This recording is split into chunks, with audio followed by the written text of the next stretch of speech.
Good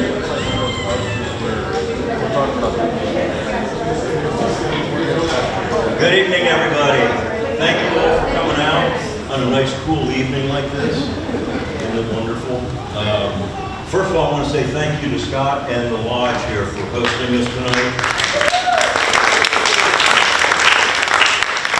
You'll learn more about Scott in a few minutes here. We do have to go through a short little membership or regular meeting and go through a treasurer report minutes and stuff like that real quick, and then we'll turn it over to him. So can we start with Richard for minutes from last month? On June 12th, we met at Henry Park for our annual picnic. At 6 o'clock, Steve opened it, welcomed everybody, food was available. 6:35, we went to the business meeting. I read the minutes from the previous meeting. Glenn Elsner reported the treasury report with $2,137.10 is the current balance. Jane Lester reported membership of 283. And then she reported the next newsletter would be the September edition. Any articles for it should be there by the first week of August. And she had helped some people with genealogy questions that come through our email address and various communications. Steve reported that Lee Cordray, a longtime member, had passed away. One of her family members would be donating some stuff of hers later on. Steve also reported good news that the Kenton County Public Library will be hosting our photo collection on their Faces and Places. The process has started. There will be an agreement and some paperwork to take care of first, but that's in process. On July 19th, there will be an event in Silver Grove, our Heritage Days, and society will be there. Steve and Sharon have been helping Silver Grove with paperwork, with ideas and pictures, and different memories and ideas for the event. At that point, he turned it over to the volunteer of the year for this year. This year, very deserving candidates, Mark and Deanna Thomas, for all the work on a Christmas tree, so give them a round of applause. Steve then told about the upcoming meetings, including this month at the Lodge, and that was invited people to eat more, and that was it for me. Yep. Perfect. Thanks, Richard. Glenn, you got the treasurer's report?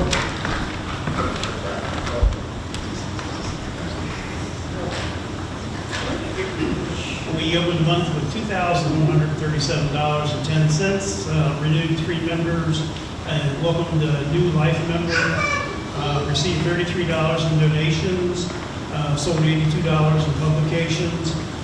Kroger Rewards gave us $94.46. We collected $5 in sales tax on the publications for a net income of $412.46.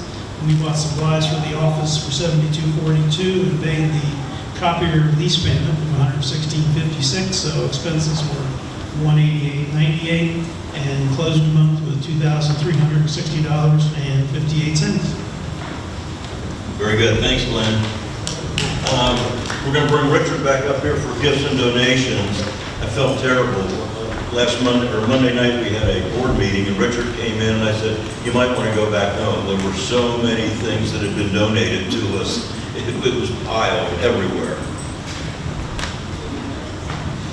Donations are a good thing. That's how all of our collection are basically donations just about. So little paperwork, but no big deal. It's a good thing. On last donations, Dorothy Gilstrap donated us a Pain Hollow book by Harlan Hubbard. It's the first edition, which he signed. She also donated a copy of his Shanty Boat book.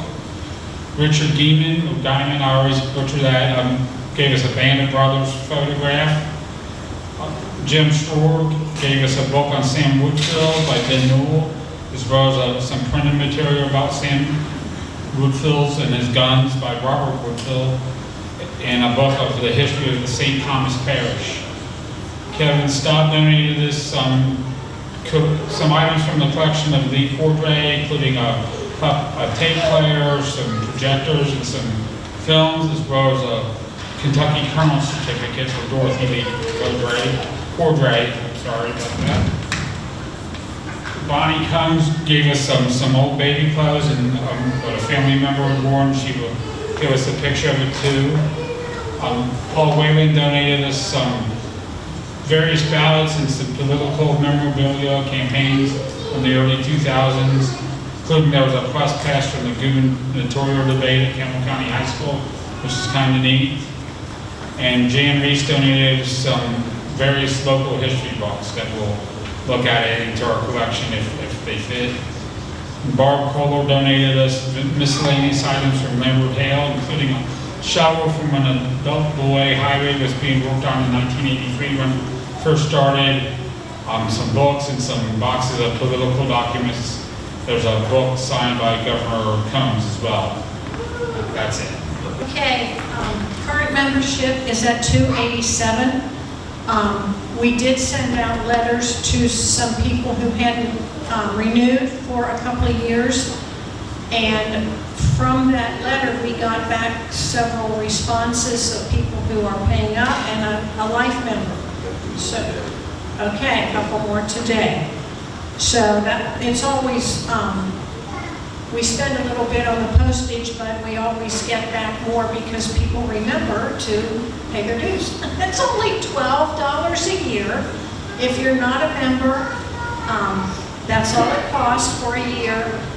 You would get our newsletter 3 times a year, and you get notices of all our meetings and any special events that we visit or go to. The newsletter, as Richard indicated, will be out at the end of August. It'll be the September issue. I've already gotten lots of articles that people have sent in. If anybody has an idea for an article, history or genealogy related, preferably on Campbell County, don't hesitate to send it to me. Even if it's not polished, I can work on that for you. So, and if I can't fit it into the current issue, I'll put it in the next one. So, articles are always welcome. We have had a couple people asking, well actually we got an article from someone who's not even a member, pastor of the First Christian Church of Fort Thomas. They were celebrating their 100th anniversary. So he wrote a little article and sent a couple pictures. So that was nice to get from him. We have someone looking for a 1957-58 Caravan. That's the Campbell County High School yearbook.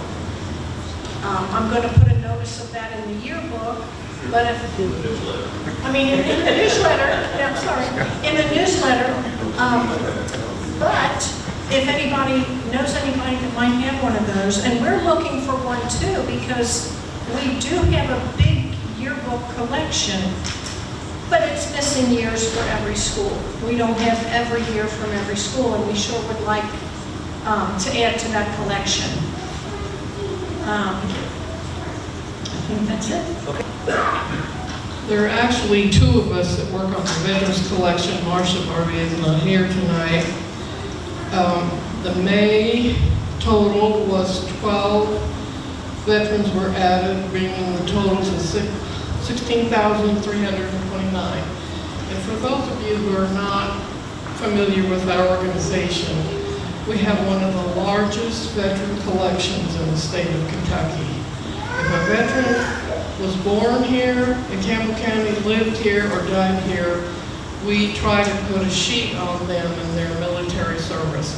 So it doesn't matter if they're still alive or not. I mean, if we were in Iraq, Afghanistan, or wherever, we would still like to have a form on those veterans. We work closely with a lot of the VFWs around here, and we're always looking for more veterans. So it's a wonderful collection. It has pictures, obituaries, notices, you know, and it's one of the most popular venues we have when they bring up school children for a tour. I mean, once they hit that military room, nothing else matters.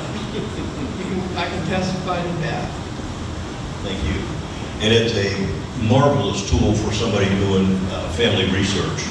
If they're doing family history research, those veteran files are just incredible because they give all sorts of information. I'm going to keep this short and sweet. Just a couple of notices. A bit of pride. The Ohio River Way got a new designation for the Ohio River as a national recreational trail. Okay, that's a big deal for them. The other thing we have on here, if anybody's interested, the Delta Queen is for sale again. Yeah. See Ken Moore. He wants us to buy it and put our museum in there, put our office in there. Is that a good idea? And the other thing, if you've been to Fort Thomas since Saturday, they unveiled the new statue that's up there of General Thomas. Really nice. Richard went to the ceremony and said it was very well done, very well attended, and very hot. But it was nice, and the statue just looks fantastic. I came by it on the way tonight, so it looks good. As Richard talked about in the minutes, not this Saturday, the following Saturday, we'll be at the Silver Grove Heritage Days. Invite everybody to come down and visit. Sharon and I have been working diligently. They've worked so hard. They're doing a history walk all around the outfield of the baseball field there.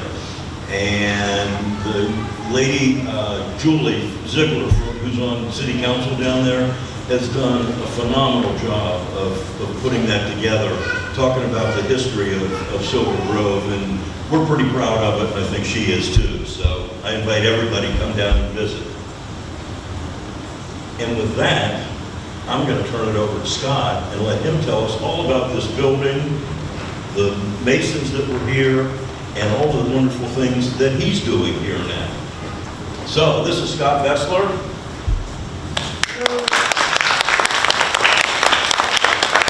Thank you all for coming out tonight. It's awesome to see so many people interested in Northern Kentucky history. A little bit about me and this building. I came to be the steward of the building in 2011. At that time, the Masons had stopped using this as a lodge in 2007. It was then sold to a member of the lodge and then sold to another member who's then sold it to me. So in 2011, I signed the line and this building started to fall apart like clockwork. So as soon as I got the building, the roof failed, the boiler failed. I thought I failed, but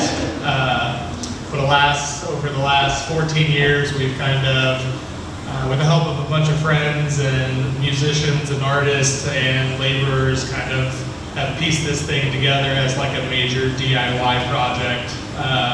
I currently don't have any employees. It's just me and my wife that are running this place. We rent out different rooms in this building to different artists that practice different mediums. Every nook and cranny of this building is filled. The front office that was the Mason's office is now someone's music studio.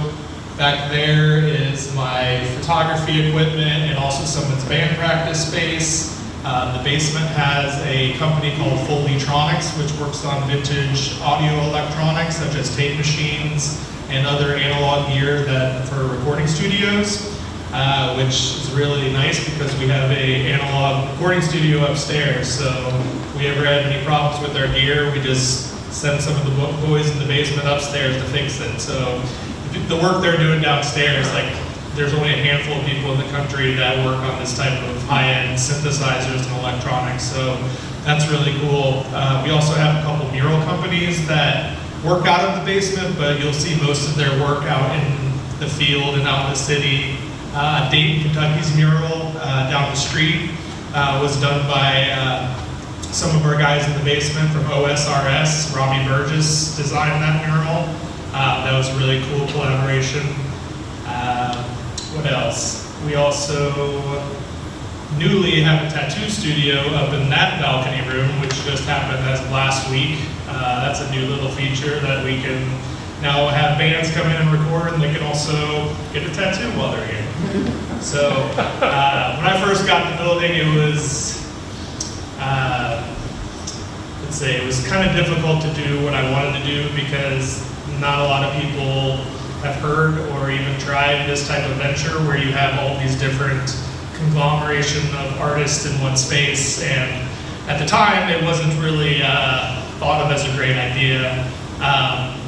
But over time, doing a lot of community work, I ended up being on city council.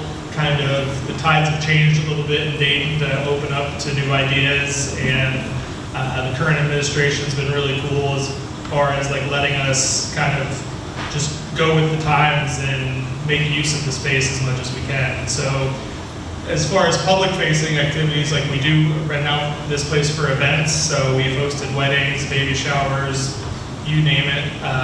But we also do host different music shows and art shows.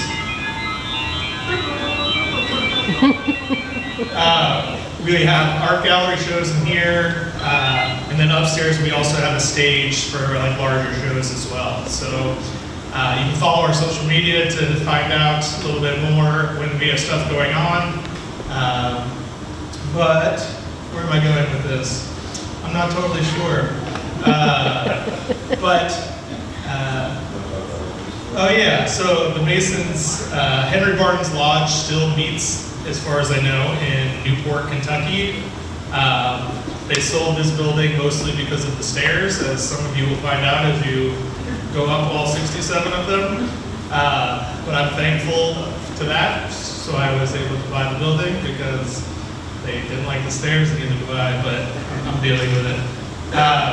So yeah, so I left a lot of artifacts. Usually when Masonic buildings are sold, they kind of take everything, but they left everything. So I have most of their paperwork dating back to like the 20s. Even some cool things that are over there is like a 1952 like New Year's Eve party that they threw, and it like details everything down to like the 5 minutes of different activities that happened. Also, there's some glass plate blueprints of the building over there that the owner, previous owner gave to me, which was a really cool surprise. And then a whole bunch of different Masonic pamphlets and stuff. But you will notice that there are some clowns in the building. So if anyone's a coulrophobia, you might want to leave because it only gets worse as you go upstairs. But we kind of, with our branding and everything, decided to lean into kind of the Masonic feels of the place, but also the Shriners are really into clowns. So it kind of started to grow from there. My engineer had a collection of clowns, then I had a collection of clowns, and someone was like, what's up with all the wigs and mannequins? And over the pandemic, I had a friend who asked me if I wanted any of this stuff because they were clearing out a department store downtown, which was the Chong Inc. building. And pretty much when you own a building like this and you're an artist, you kind of just take all the free stuff that people offer to you that you like. So that's what everything in here is kind of like a garage sale that happened to me over the last 10 years. But I'm also a photographer, so they all kind of come into play as props. That's what I tell myself. It's not a hoard, it's props. Yeah, I don't know. Questions? I feel like I'm just throwing up in the microphone. Yeah. So did you learn all the secrets of the Masons? My great-grandfather was a Mason. My dad didn't know anything about it, but my grandfather, my one memory my dad has was when they came for my great-grandfather's burial, they came looking for a sword, and they also wanted to bury him, but my grandfather kicked them off the porch and denounced them as the devil. That's as far as my family ties and what I could gather, but they did show up to other people's funerals looking for a sword, I'm told. Later in life, we found said sword, and I now have it somewhere in my possession. I'm not going to tell you guys. I trust you. So yeah, their secrets, I guess, there's not that secretive if they left me all their stuff. There were some kind of rituals, or, I mean, the way I look at this building, it's two theaters stacked on top of each other. So they were really into plays. So, and I think the Masons basically got together and you got to earn your role into, you know, the play, essentially. And you followed your scripts, and then then you did a whole bunch of community service and hosted events and did similar stuff to, I think, what we're doing. I mean, when I walked into this place and saw like 2 theaters, and I have a conglomeration of friends that are musicians and artists, and I just saw this as a place that I could have for my friends to be able to kind of continue with the arts and kind of put away any excuses that they might have or any boundary or barriers to what they wanted to do, and have this type of place available for them. So, yeah. Any other questions? Yeah. What kind of artists are you accepting artists to join this community, or is it kind of a closed network where you just offer events? So, as far as like studio space goes, it's as big as this building is, it also becomes really small.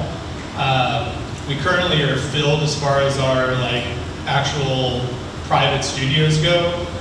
We are trying to think of more of a community-based like membership thing to be able to have more like group art events and everything. But right now we're kind of at our limit as far as how many individual artists we can have. Artists also tend to be really messy people, and I'm accidentally a janitor now. That wasn't in my dream of this place, but it's the reality. But that being said, like any sort of events or based around art or music, or even personal events, you can contact us, and we're usually open for discussions to throw something like that. Yeah.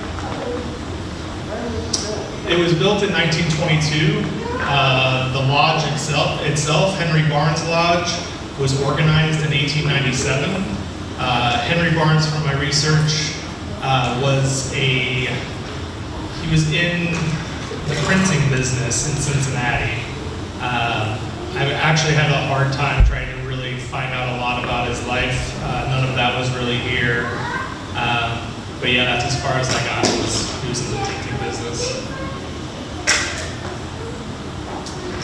Questions? Please? Yes. So it looks like you've like done a little painting inside, but haven't really touched the outside. So I assume you haven't run across like any historic preservation laws? Yeah, so actually the outside of this building is the worst it's ever looked, because we're actually in the middle of a rehab. The scaffolding actually just came down last week. So I actually got a grant from the city of Dayton as a matching grant for a facade improvement. So I'm currently in the middle of that. They will be basically painting and fixing all of the mortar joists and fixing the leaking problem that we were having out front. Also replacing some of the stonework as well. So yeah, it is the worst it's ever looked. He came and power washed and scraped, and then I haven't seen him in a couple of days. And I was like, come on guys. I'm having people over. How embarrassing. Any other questions? Yeah. What is this flower thing up here? So yeah, so that was a mural that was found here. I'm told at one point Northern Kentucky University used this for part of their theater department, and I imagine they had some plays. I found a couple other backdrops. It was oddly cut in a weird way, so that's why we ended up just putting like a partial wall over it, and when we have art shows, we show some art on that wall as well. But I'm actually in the process, if anyone knows a good drywall person, anyone? I am going to open the stage back up.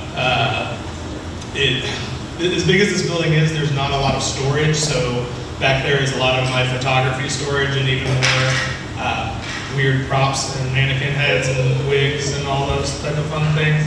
But I am going to be opening that up. Basically, I'm going to just try to move about 20-foot section of that wall back. So I'm not sure, the only thing that's holding me back is that mural. Because I actually really love that mural. I don't know where else it would live. Yeah, so I might actually just move that wall back and cut the mural a little bit on the sides and just keep it as the backdrop for the stage. But I'm not sure, I'm still in the middle of deciding that. But usually when we have like small musical shows, usually we have like 50 to 75 people, and then we usually set up kind of right where I am here right now. But to have a stage and not use it is a shame. So I figured to bring that back. Yeah. What about this stage back here? So that's actually the balcony for this room. Oh. So this building is basically a basement with two of the exact same theaters stacked on top of each other. So it's a large room like this with a balcony, and then the upstairs room is a large room with, there's no wall there, so it looks a lot bigger up there. And then the balcony from the room upstairs is actually the control room for the recording studio. So when the curtain is moved, you can like see in there? Sorry, what? Can you see in there when the curtain's moved? No, there's actually a wall there. That curtain is kind of there for sound and aesthetics. So they do like a sound studio in there? Well, right now that's the new tattoo shop is up there. Oh. So we have an artist that just moved in last week that's doing tattoos. Yeah. You said you had a recording studio upstairs. How artists use it to have recorded in the studio? Anybody that we know? Recently we had a band called Low Cut Connie record here. One of my favorite bands, Garrett T. Caps, was here last week. They're from San Antonio. We do a lot of local music. We record like Wussy and Leggy, and there's so many. Our engineer is like really deep in the music scene locally, and all of his friends are always in that. Black associated with this somehow? Jack Black? Yeah. You mean the other one? Jack White? Yeah, so I guess I'd be remiss to mention Dr. Johnny Walker. He lives up the hill. I think some of you might have been to his house, or I don't know if you can give a tour of his house, but We had a meeting. you had a meeting. Gotcha. He bought this crazy mansion up the street. He has helped a lot here.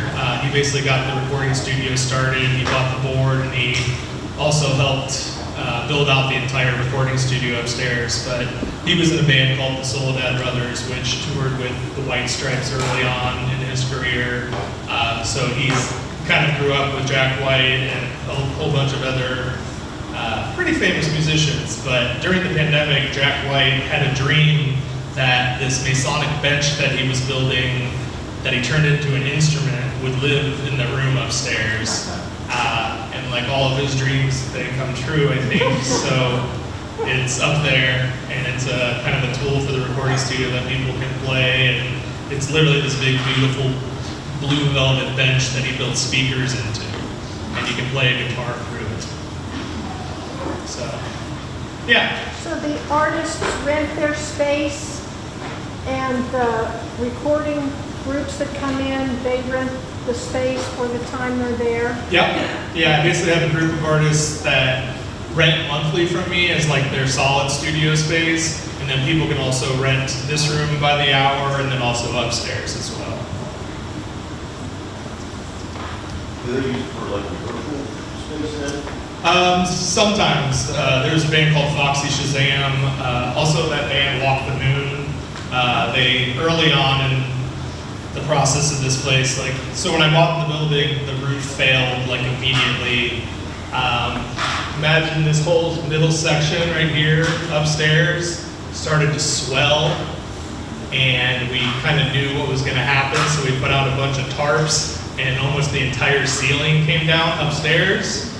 Been like a couple months of me buying the building, and that is all plaster, and that is, it's amazing it didn't come through the ceiling, honestly. But we were able to get that fixed up, and literally the band Walk the Moon came in like the day I was like still vacuuming up the dust from the plaster, and they stayed here for a couple months and wrote their album, which that Shut Up and Dance With Me is on that album. That song follows me everywhere. They're very nice guys, but they haven't come back since they kind of blew up a little bit after that album, so. Any other questions? Scott, Yeah. do you have any information about the membership of the Henry Marks Lodge early on, or how large the membership got? Any famous people that might have been, or people of notoriety? Well, I'm glad we have so many people here because I finally have enough eyes that can go through all the paperwork. So if you guys want to start going through all their paperwork, that would be really helpful. Some of the recent paperwork I had seen, like I'd seen the membership got up to like over 500 I know of. It seemed like everyone literally and their brother was a part of this lodge. This is technically a blue lodge, which means this is where you earn your first three degrees as a Mason, so you would get initiated into this lodge. Some of that paperwork is over there where I think you have to ask to be a member from another member to be able to be considered, and then you apply. But as far as famous people, I don't know. I'm not originally from here. I've only lived in Dayton for 14 years and lived in Northern Kentucky for 20 years. But so none of those names really pop out at me. I don't know. Okay, I gotta shut my mouth. Okay. Any other questions? I will be giving a little walk upstairs to kind of show you that room. I can't really let you all into there's kind of too many people to go into the smaller studios, but those that do go upstairs, watch where you step and kind of don't try to step on any of these cords. There was a recording session last night, so there still might be some wires running up there, but I'll be happy to show you that room as well. I have a question. Yeah. Where is the Walker? It is on the top of Dayton Avenue. Yeah, it's a big yellow house. Yeah, you cannot miss it. It probably has scaffolding around it. I think the scaffolding is holding his house up. That's my theory. John told me he rented that scaffolding for so long that he wouldn't make a payment on it, and they said, you owed it now, John. Yeah. We rented it so long. What did Walker do? How far does the house go back? When was it built? Yeah, Civil War. So I think 1860s. Yeah. I could answer that because I helped him write the National Historic Register nomination. That house was built, it was started in 1850 and it was completed in 1858. Wow. And we, Dr. Walker actually did a lot of research, and we have evidence that it might have been on the Underground Railroad, because people would come up the back hill. There are hideaways in the house, and there are articles from like 1853 in the Cincinnati newspapers regarding people who had gone through Dayton over to Cincinnati and escaped through that passageway. So it's a pretty significant historic building up there. It's a straight shot from his house to Lane Cemetery Right. over in Cincinnati, and a lot of the escaped slaves kind of landed at Lane Cemetery and then moved on from there. And he's taking that property, which was broken up into 4 or 5 different apartments, and he's taking it back into its original form as a single family. It's a longer rehab than my rehab here. But it's beautiful. It is a beautiful house. Yeah. Luckily, this building was in pretty good shape for what it was and how much, or how little maintenance was really done to it over the years, but we're still rolling out. All right, any other questions? Again, you can follow us on Instagram or Facebook at The Lodge KY to kind of see what we're up to. And if you ever want to rent this space out, we're also going to talk about that as well.